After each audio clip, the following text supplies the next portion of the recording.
नमस्कार। आज हम बीएड द्वितीय वर्ष 8th paper knowledge and curriculum ज्ञान और पाठ्यचर्या के अंतर्गत शुरू करते हैं शिक्षा के सामाजिक आधार, सोशियोलॉजिकल बेसिस ऑफ एजुकेशन।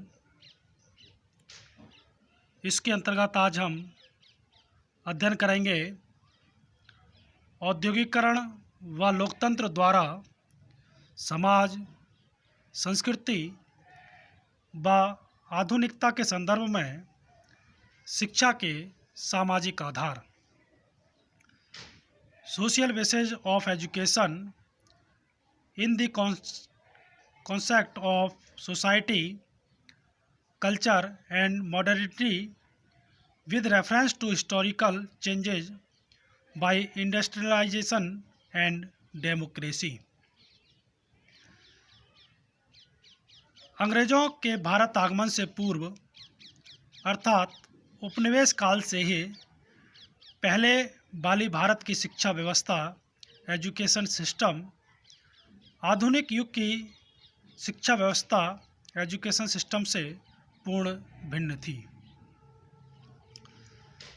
कहा जाता है कि प्राचीन शिक्षा व्यवस्था में व्यक्तिगत शिक्षा, इंडिविजुअल एजुकेशन को व्यक्तिगत मूल्यांकन पर अधिक बल दिया जाता था,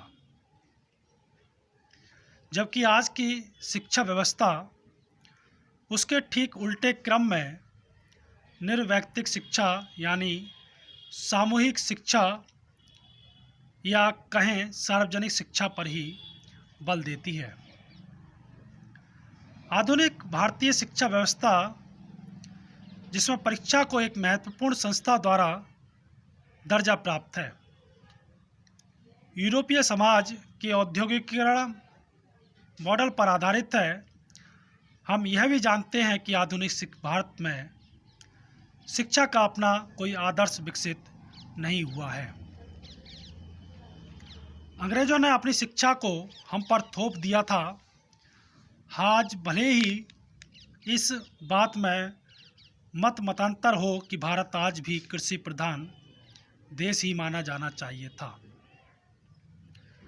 या कि वह यूरोपीय शैली पर औद्योगिकरण समाज बनने की प्रक्रिया में है, किंतु इस बारे में किसी को संदेह नहीं है कि हमारी सार्वजनिक परीक्षा प्रणाली की प्रकृति पूर्णतः औद्योगिक मॉडल की प्रतिछाया है। औद्योगिक व्यवस्था में बड़े पैमाने पर उत्पाद में एकरूपता का मानकीकरण, निर्मित वस्तुओं को मानकीकृत करना जैसे सिद्धांतों पर बढ़ता रहा है। इन्हीं सारे सिद्धांतों को बिना किसी फेरबदल के ज्यों का त्यों परीक्षा नामक उपकरण के माध्यम से इंडियन एजुकेशन सिस्टम में प्रतिस्थापित किया गया। कृषि व्यवस्था अर्थव्यवस्था की रीढ़ की हड्डी रही है, आज भी है और भविष्य में भी बने रहने की पूरी संभावना है। फिर भी उद्योगों के विकास के साथ साथ औद्योगिक शिक्षा, इंडस्ट्रियल एजुकेशन का प्रचलन बढ़ा है, किंतु आज भी यह शिक्षा नगर केंद्रित ही अधिक है। ग्रामीण क्षेत्रों में तो अधिकतर सुविधाओं और सेवाओं का अभाव ही नज़र आता है। इसलिए डॉक्टर, इंजीनियर, यहाँ तक कि छोटे छोटे टेक्नीशियन भी शहरों की सुविधाएं छोड़कर गांव में बसने और वहां सेवा कार्य करने में मुंह मोड़ते दिखाई देते हैं। इसका सीधा प्रभाव यह हुआ कि छात्रों को व्यावसायिक शिक्षा, वोकेशनल एजुकेशन की ओर मोड़ने के अधिकाधिक प्रयत्न किए जाने लगे, यह सोचकर कि कोई औद्योगिकरण शिक्षा पर विशेष ध्यान दिया जाएगा तो हम आर्थिक विकास के लाभों का समानुपातिक और न्यायोचित वितरण कर सामाजिक न्याय और वास्तविक समाजवाद के पथ पर अग्रसर हो सकें। आज भारत में जो शिक्षा व्यवस्था या एजुकेशन सिस्टम प्रचलित है वह मैकाले की देन है। उसने सोचा था कि भारतीयों को ऐसी शिक्षा दी जाए जिससे ब्रिटिश साम्राज्य का प्रशासनिक कार्य चलाने वाले बाबुओं की फौज तैयार हो जाए। उसने तब तो जो सपना देखा था वह सच होकर ही रहा, किंतु अब हमारे चिंतकों के अनुसार समय की मांग यह है कि हमारी एजुकेशन सिस्टम की रेलगाड़ी जो इस समय इकहरी रेल पटरी पर चल रही है उसके लिए दोहरी रेल पटरी बिछाई जाए। अर्थात आज प्रधानता शिक्षा के लिए शिक्षा का जो वातावरण बना हुआ है उसे फैलाकर रोजगारोन्मुख और उत्पादन शिक्षा में बदल दिया जाए।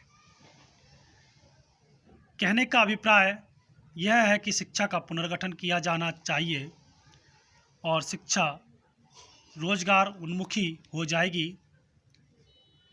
कार्य अनुभव अधिक महत्वपूर्ण हो जाएगा और कौशलों और अभिकृतियों का विकास हो जाने से शिक्षा पूरी कर जीवन यापन के क्षेत्र में प्रवेश करने वाला छात्र नौकरी के लिए बार बार नहीं भटकेगा, वह स्वरोजगार अपनाने के लायक हो जाएगा। रविंद्रनाथ ठाकुर ने इसी बात को इस तरह कहा था कि व्यक्ति चाहे पुस्तक पढ़कर पंडित बन गया हो किंतु उसकी शिक्षा तब तक अधूरी मानी जाएगी जब तक वह अपने हाथ से किसी अच्छे प्रयोजन के लिए उसका उपयोग ना करे। गांधी जी ने भी हाथ और मस्तिष्क के एक साथ प्रयोग पर बल दिया था, अतः शिक्षा में औद्योगिकरण इंडस्ट्रियलाइजेशन से ऐतिहासिक बदलाव मिलने के संकेत इसी समय मिलने शुरू हो गए थे। अब जानते हैं हम औद्योगिकरण व शिक्षा, इंडस्ट्रियलाइजेशन एंड एजुकेशन। सबसे पहले जानते हैं कि औद्योगिकरण इंडस्ट्रियलाइजेशन क्या है। औद्योगिकरण द्वारा आर्थिक साधनों का विदोहन करके जनजीवन के स्तर को उन्नत बनाया जा सकता है। यह अर्थव्यवस्था के दोषों को पूर्ण करने का एकमात्र प्रत्यक्ष उपाय है। यह अर्थव्यवस्था को सुदृढ़ बनाता है, इसीलिए विश्व के समस्त देश औद्योगिकरण इंडस्ट्रियलाइजेशन की ओर अग्रसर हो रहे हैं। संकुचित अर्थ में औद्योगिकरण से आशय निर्यात उद्योगों, मैन्युफैक्चरिंग इंडस्ट्रीज की स्थापना और उनके विकास से है, जिसका उद्देश्य उत्पादन की क्षमता में वृद्धि करके जनजीवन स्तर को उन्नत बनाना है। व्यापक अर्थ में इंडस्ट्रियलाइजेशन का आशय शक्ति, यंत्रों, नवीन तकनीक और संगठन विधि के उपयोग और बड़े पैमाने पर पूंजी के विनियोग से है, जिसमें श्रम विभाजन और विकसित मौद्रिक अर्थव्यवस्था में वस्तुओं का वितरण एवं विनिमय संबंधी प्रणाली भी आती है। औद्योगिकरण की प्रक्रिया केवल निर्यात उद्योगों की स्थापना तक ही सीमित नहीं है, वरन इसके द्वारा किसी भी राष्ट्र का संपूर्ण आर्थिक क्लेवर परिवर्तित या चेंजेज किया जा सकता है। इसमें एजुकेशन या शिक्षा के औद्योगिकरण को भी शामिल किया जाना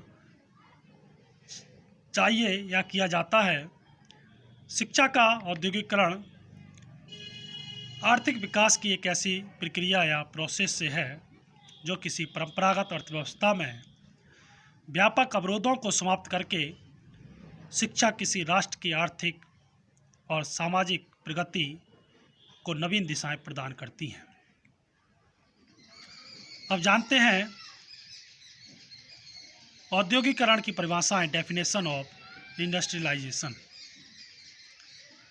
पी कॉन्ग चोंग के अनुसार औद्योगिकरण एक ऐसी प्रक्रिया या प्रोसेस है जिसमें महत्वपूर्ण उत्पादन कार्यों में परिवर्तन की एक श्रृंखला का जन्म होता है। इस प्रक्रिया में समस्त परिवर्तन शामिल होते हैं जो किसी उपक्रम के मशीनीकरण, किसी नवीन उद्योगों की स्थापना, किसी नवीन बाजार में प्रवेश और किसी नवीन क्षेत्र के विदोहन के फलस्वरूप घटित होते हैं। यह वह प्रक्रिया प्रोसेस है जो पूंजी को गहनता ही प्रदान नहीं करती है वरन उसे व्यापकता भी प्रदान करती है। वहीं यूजेन स्टिले ने भी कहा, industrialization and high productivity are parts of an interlinked process. One does not proceed very far without the other. अर्थात उच्च उत्पादकता औद्योगिकरण की प्रक्रिया का अभिन्न अंग है और ये दोनों एक दूसरे से परस्पर संबंध व प्रभावित होते हैं। वर्तमान में जिस स्थान पर भी उद्योग लगते हैं वे नगर के रूप में विकसित हो जाते हैं। हम जानते हैं कि किसी भी प्रकार के उद्योगों के लिए दो मूल आवश्यकताएं होती हैं, एक प्राकृतिक संसाधन और दूसरी मानव संसाधन। जहाँ तक प्राकृतिक संसाधन की बात है, ये प्रकृति की देन होती है, परंतु उनके उपयोग की कला मानव संसाधन की ही देन होती है। शिक्षा और औद्योगिकरण में गहरा संबंध है, ये एक दूसरे पर निर्भर करते हैं। अर्थात हम कह सकते हैं कि औद्योगिकरण व शिक्षा, इंडस्ट्रियलाइजेशन एंड एजुकेशन, औद्योगिकरण के आधार एक दृष्टि से अगर देखा जाए तो शिक्षा औद्योगिकरण का आधार होती है और दूसरी दृष्टि से शिक्षा औद्योगिकरण की ही देन है। धन्यवाद। इससे आगे के व्याख्यानों के अंतर्गत हम अध्ययन करेंगे शिक्षा और औद्योगिकरण, शिक्षा में औद्योगिकरण के उद्देश्य, aims of industrialization in education. धन्यवाद।